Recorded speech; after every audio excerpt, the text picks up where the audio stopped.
Kaba, bonjour. Bonjour. Je rappelle que vous êtes le président de l'INIDH, l'Institution nationale indépendante des droits de l'homme. Aujourd'hui, les Guinéens sont préoccupés notamment par la vindicte populaire qui persiste dans le pays. Récemment, on a vu un présumé voleur de moto qui a été lynché à Lambaye. Vous, en tant que président de l'INDH, quelle est votre réaction? Merci beaucoup de cette opportunité. Moi, je suis très choqué par cette vindicte populaire, d'autant plus que c'est un innocent qui a été tué. Les gens se sont trompés, ils ont tué le petit sans investigation. C'est vraiment un innocent, c'est un voisin à moi, c'est un jeune diplômé sans emploi qui se débrouillait en coiffant les gens du quartier pour avoir de quoi survivre. Et donc j'ai été très choqué par les images de sa mort. Aucun être humain ne mérite de mourir de cette façon, à plus forte raison, un innocent. Mais vous savez, c'est la conséquence d'une démission de l'État. Parce que vous vous souvenez que quelques jours avant, un conducteur de mototaxi avait été égorgé et sa moto emportée. Alors, des jeunes gens qui n'ont pas de travail, qui choisissent de conduire une moto pour aider leur famille à gérer le quotidien, se trouvent assassinés de cette façon-là, sans qu'aucune réaction de l'État ne puisse intervenir pour calmer les esprits. Et au moins, si un ministre de la République avait été sur les lieux et avait tenu un discours de fermeté pour dire que le gouvernement allait prendre la mesure de la situation et faire tout ce qui est possible pour que les auteurs du crime soient retrouvés et punis conformément à nos lois, cela aurait apaisé les esprits. Mais rien de tout ça n'a été. Le gouvernement et l'État sont restés totalement indifférents à cette mort très émouvante.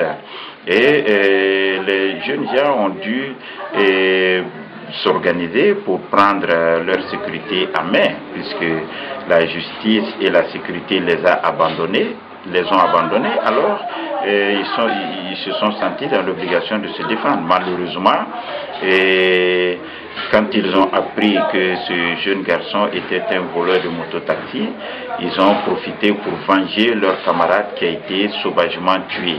Malheureusement, ils ne sont pas tombés sur la bonne personne, ils sont tombés sur un innocent qu'ils ont tué. Alors, cela enferme notre nation dans un cercle vicieux, de vengeance en vengeance, parce que chaque vindicte populaire va faire des innocents et les familles de ces victimes-là vont agir pour venger leurs enfants et d'autres innocents vont se retrouver dans la même situation et les familles de ces innocents vont agir et de vengeance en vengeance, d'innocents tués en innocents tués, nous pourrons arriver dans un désordre généralisé. C'est pourquoi je suis très choqué, je suis très inquiet de cette démission collective des institutions de l'État, cette incapacité de l'État à donner la justice aux citoyens, cette incapacité de l'État à donner la sécurité aux citoyens pourrait déboucher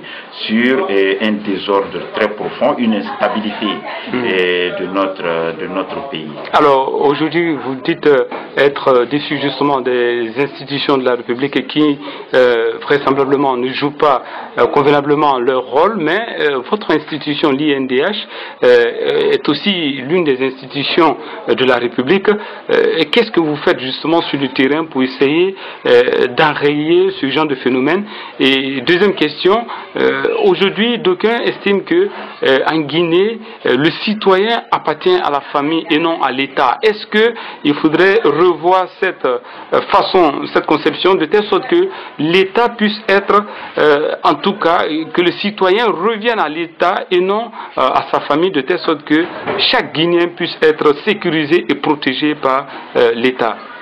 Oui, merci beaucoup de cette question. Je pense que l'INDH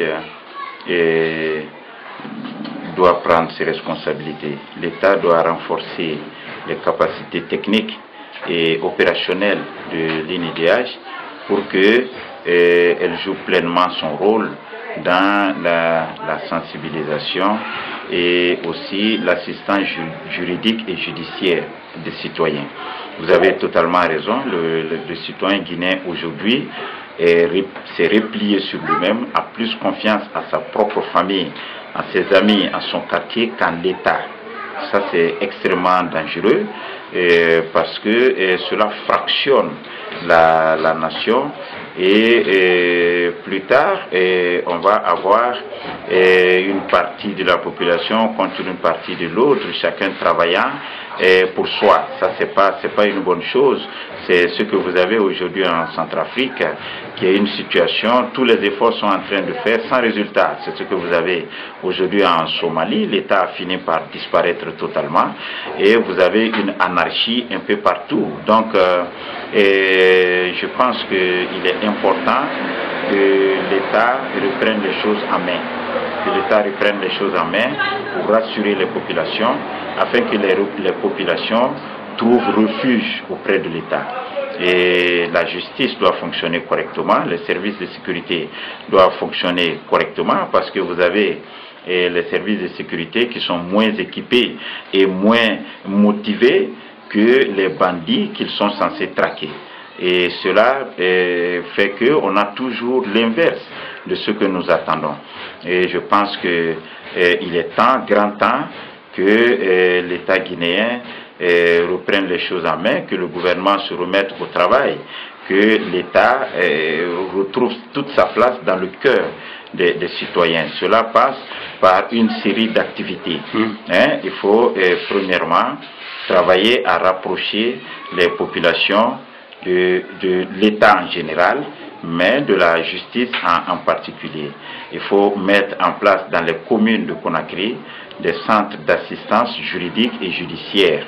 Ces centres-là auront pour mission de conseiller et d'assister et d'accompagner les victimes à la justice pour être rétablies dans leurs droits. Cela va faire que les populations ont accès à la justice plus facilement, avec moins de tracasseries, et augmente leurs chances d'être rétablies dans leurs droits. Ça, c'est une chose très importante. Et à côté de cela, doit se tenir un vaste programme de sensibilisation nationale pour rappeler à chaque citoyen son devoir de se suffire, de trouver refuge auprès des structures de l'État, de ne pas se donner justice à soi-même, de ne pas se donner la sécurité à soi-même, mais de travailler avec les structures de l'État pour avoir la justice et la sécurité. L'État est le seul habilité à donner la justice, l'État est le seul habilité à donner la sécurité. Nul n'a le droit de se donner la justice, nul n'a le droit de travailler à posséder des armes ou à tuer des citoyens pour la simple raison que sa sécurité en dépend. Il est important alors que l'État définisse un plan d'action ayant ces deux volets à l'interne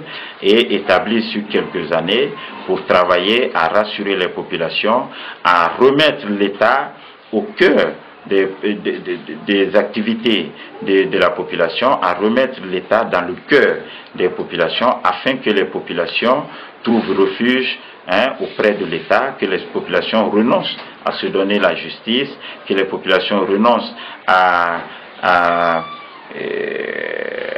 la vindicte populaire, que tout le monde se réfugie auprès de l'État, que l'État aussi travaille à faire en sorte que les préoccupations des populations soient prises en compte. Monsieur Mamadi Kaba, merci d'avoir répondu à nos questions. C'est moi qui vous remercie.